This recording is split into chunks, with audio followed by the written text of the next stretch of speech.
Это часть моей жизни. Маленькая часть. Она называется счастье.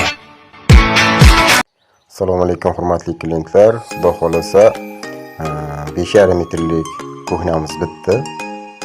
Bu tomonda gaz va vitchka tushdi.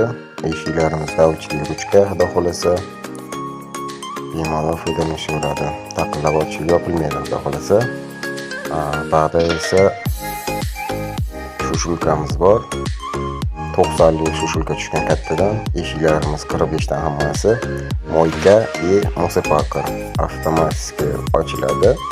Yopilganda avtomatik o'zi yopiladi. Hech chiqmaydi xudo xolasa. Inshaalloh chiroyli chiqadi degan umidamiz. Shuflatkalarimiz o'zi tortiladi. Rollarni baquvvatidan qo'yganmiz xudo xolasa. Avtomatik o'zi tortiladi. Xalatlik va kir mashina qo'yilgan. Bitta ozginadan 2 santidan zazor qo'yilgan. Shtoga ertaga xalatlik kir mashinani olganda qulay bo'lishi uchun. Xudo xolasa bitta chiroyli chiqdi degan umidamiz xudo xolasa. Klientimiz yaxshi kunlarda ishlatishsin inshaalloh.